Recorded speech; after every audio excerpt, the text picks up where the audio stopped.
Hello everyone, welcome back to another What's Up video. It's currently Chinese New Year in Hong Kong right now, so um, it's great being able to see my family and have dinner with them. Um, but yeah, back to the topic. Today we'll be talking about something that everyone learns in their very first biology class, right? It's the backbone of biology. We're learning a way to classify things, right? Um, and yes, that is, as you can see here, the definition of a living thing. Um, so I will first give you some examples of living things, and then I'll introduce the main categories and the main classifications of living things, and then I will proceed to explain the main topic of this video, which is how do we even determine if something is living, right? And yes, even this topic that sounds pretty straightforward isn't without its own controversies. So yeah, we're gonna explore the debatable topics at last, right? So yeah, let's start off with with introducing some common living things. Well, it's pretty obvious that there are a lot of living things in this world, including the animal world, right? So let's introduce the animal world first. And I think most of you know this, but the animal world is comprised of mammals, birds, fish, reptiles, amphibians, and insects. So let me just write it here. So mammals, where you can see the tiger here, birds, the bird, fish at the top, reptiles, including the snake, amphibians, including frogs, and insects on the very right hand side. Well, a fun fact that I want to share with you is that animals are the most rich and the most diverse group out of all living things, with more than 1.5 million different species. And a shocking thing is that within the 1.5 million species, there are more than 1 million individual species right now that are insects. And so it makes insects the most common in the whole animal world, or even in the whole living world. 2/3 of all animals are insects. Um, I, I guess you didn't know that before. You just learned something new. And there are actually many more to be discovered, which is pretty cool. But other than the animal world, don't forget that plants are also living. Alright, it's taking a bit of time to load. Yeah, don't forget about the mighty plant world, right? Plants. Or the world of fungi. Fungi are like mushrooms. Mushrooms are one kind of fungi. So you see here the flowers are plants. These mushrooms are fungi. And also, there is the world of protists. For example, algae. Algae is a type of protist. And also, finally, the invisible world of bacteria. Bacteria are in fact living things, if you didn't know. And of course, don't forget that humans are also considered living things. Specifically, humans are considered as animals or mammals. A lot of people forget about this. A lot of people forget about how people are mammals and think that we are superior, but actually we're on the same level as like orangutans or as tigers. Humans actually have the biggest population in the world, with and we have just reached a milestone, which is 8 billion people in the whole world. 8 billion humans, 8 billion Homo sapiens. Homo sapien is the name of the human species. And this huge milestone, actually, you might think it's really great, right? But it isn't all that beneficial to our planet, actually, because 8 billion people is a lot for the planet Earth to support with all the resources, limited resources that we have. But more on that on another day. So yeah, let's jump into our main topic. With all these different things living in this bustling planet Earth, you might be wondering, why are we even considered as living? How do we consider something as living? How do we determine what is living or what is not living? Well, to be honest, even though it sounds really straightforward, you will find out later that it is actually really challenging to decide whether a thing is living or not. Because it is really hard to differentiate living things and non-living ones. You might think that, for example, we can move, we can do things, we are alive, we breathe. We breathe. That makes us living, right? And even though that is kind of true, as I'll explain later, some things aren't specifically living, but also aren't specifically non-living. But you have to keep watching to find out what that is. Well, it is kind of confusing sometimes, because there are a lot of characteristics that are used to differentiate living things and non-living things. Luckily, scientists, I have realized one thing, is that they love to use acronyms. They love to categorize things, to make things organized and easy to understand. And that's a good thing, so that we can remember it. And so the acronym or the criteria that I'm presenting to you, that a lot of scientists use or a lot of schools learn about how to determine a living thing, is called Mrs. Gren. Look at Mrs. Gren here. Mrs. Gren is an acronym. It is one of the many acronyms that are there. There are many other acronyms too. And there are also many other characteristics other than these 7 here. But for the sake of convenience, let's just use Mrs. Gren. Mrs. Gren is an acronym that stands for 7 characteristics, 7 main characteristics: movement, respiration, sensitivity, growth, reproduction, excretion, and nutrition. So yeah, this is a very useful list, to be honest. But actually, it's not limited to these 7. For example, there's also things like metabolism, homeostasis, evolution, and others that are not included in this list but can also be considered as characteristics of living things that all living things share. However, and it's really debatable, right? All of these lists are really debatable. You know, something that I just realized from all of the research, everything that I've looked at related to science is debatable. Scientists love challenging each other's theories. They love challenging each other's ideas. I mean, it's not necessarily a bad thing though, because through debates, through questioning, we get new ideas. We prove old ones wrong, and it's really important, right? Otherwise, we'll still be like learning about like how mercury is good for your body, right? Even though it's toxic. But yeah, let's not get too off track. So yeah, let's take a deeper dive into Mrs. Gren and what each one means, right?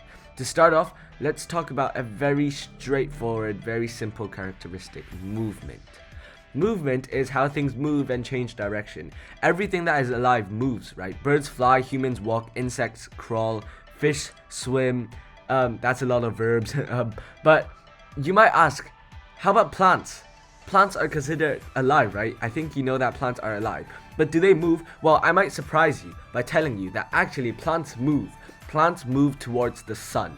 Even if it is just this teeny tiny action, but they still move towards the sun to get more oxygen and to produce food for them. Pretty cool, right? And so actually movement is really important for animals and for everything, because it improves the chances of catching food, getting food, or avoiding to be captured by both predator and prey. So yeah, moving on. Respiration. Respiration is one of the most confusing ones on this list, in my opinion, because most people think that respiration refers to the act of breathing. However, this is not the case. Not all things that are alive have to breathe with lungs. In fact, bacteria doesn't even need oxygen to survive. That is why bacteria is one of the oldest and most archaic creatures on our planet. However, they still need to respirate. So what does respirate mean? Respiration is referring to cellular respiration, which is basically how the cells in your body turns your food into energy for daily use.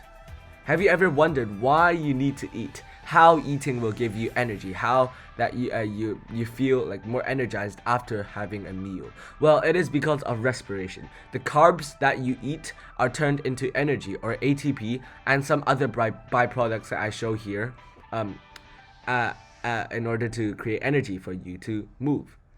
Actually, another fun fact is that the food that aren't used are stored as fat so that they can be turned into energy again later on. So that's why you might weigh more after every meal and become a little bit fatter. But then before a meal, you'll you'll be lighter again because you've used up all of your energy. Moving on, another characteristic of life is sensitivity, or basically the reflex of your body when stimulated by specific things in the environment. For example, plants grow towards the sun in order to get more sunlight. That is a reflex. Humans also naturally move their hands away when they accidentally touch hot pans because of the damage that heat can do to your cells. So that's a reflex. Another example that I showed here is that when you're cold, your body naturally develops goosebumps and your hair sticks up in order to keep the heat in and avoid losing heat. That's a reflex. So pretty straightforward. Next up, growth. One of the most simple ones, actually, in my opinion. Everything grows, right? Everything grows, everything ages, everything becomes larger or older. Humans grow, animals grow, plants grow, and surprisingly, even bacteria can grow. An important thing is that growth is irreversible. That means you can't become younger. Growth is made possible because of the respiration, which I talked about just now, right? Where you convert the food you eat to energy. And respiration provides excess energy sometimes for organisms to use to grow. Excess energy can be used for the production of new cells and new tissue, which leads to growth of an individual. So pretty simple. Moving on. Reproduction. The fifth on the list is reproduction, and reproduction is really important because have you ever thought of why you exist? Well, this is because all living creatures reproduce in order to ensure that you have offspring and ensure that your species will survive and will not die out. There are two main types of reproduction. Humans and most other animals go through sexual reproduction, but actually some corals and some sponges do asexual reproduction, known as budding, or basically just breaking off a small part of your body for it to grow into a new one.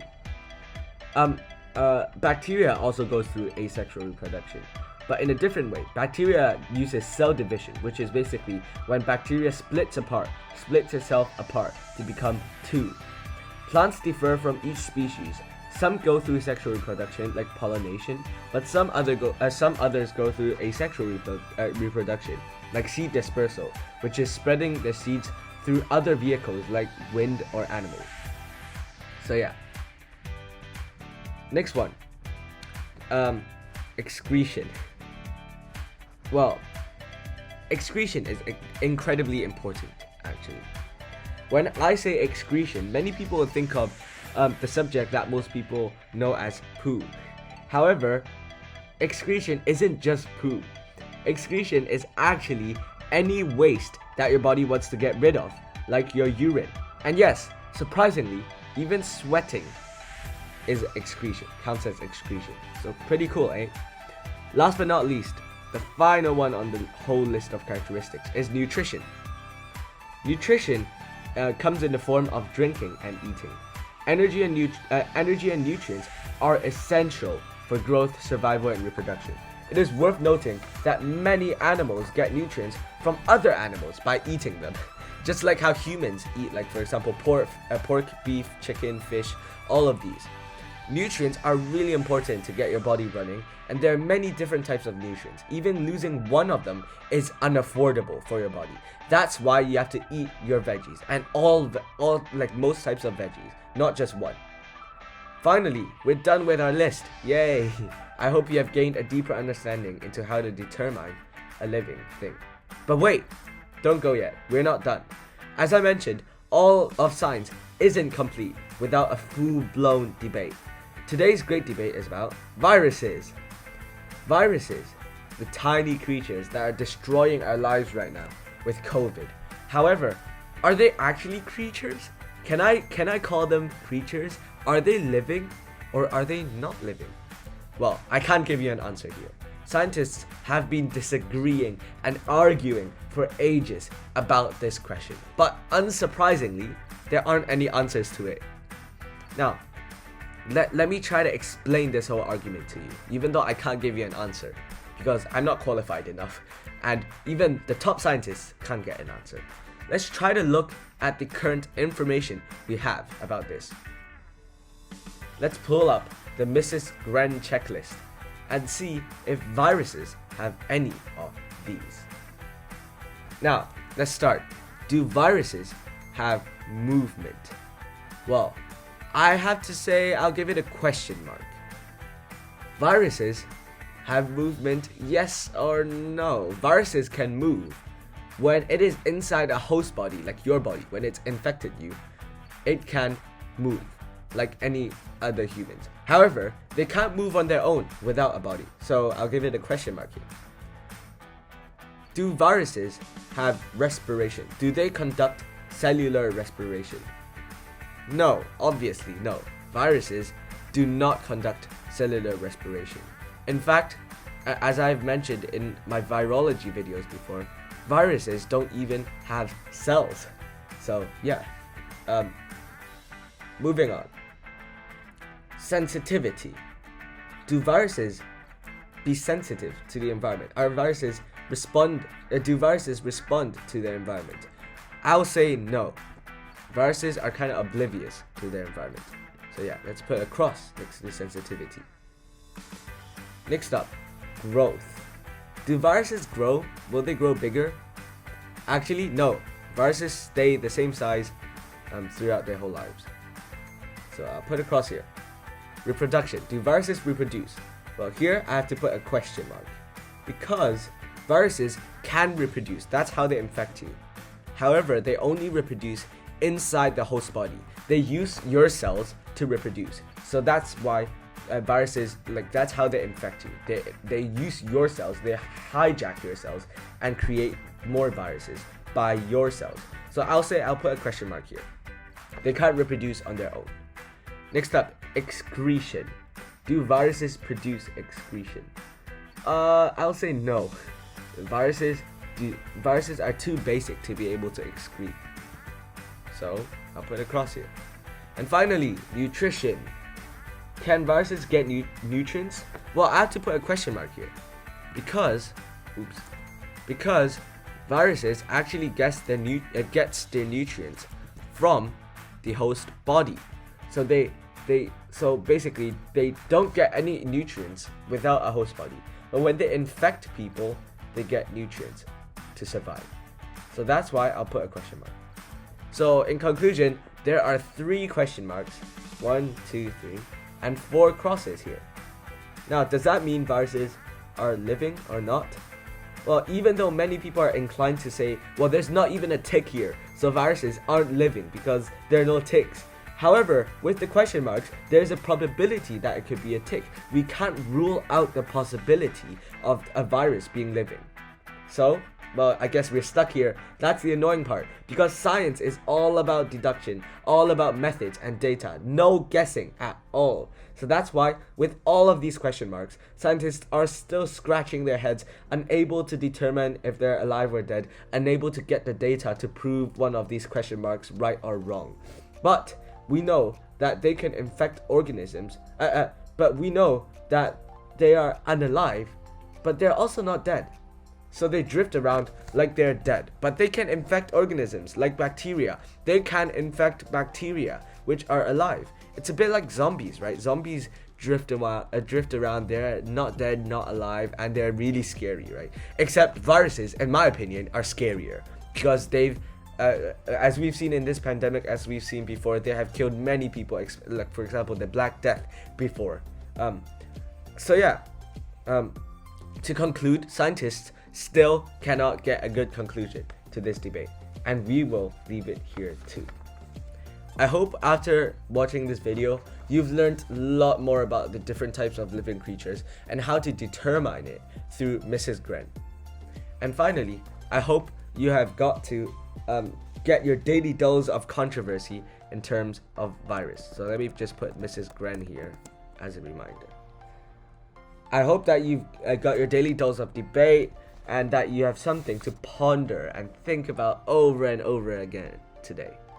I'll leave you here. Please remember to subscribe, like my video, and be sure to watch my other videos if you like this one. Thanks for being with me today. Zachary from What's Up, signing off.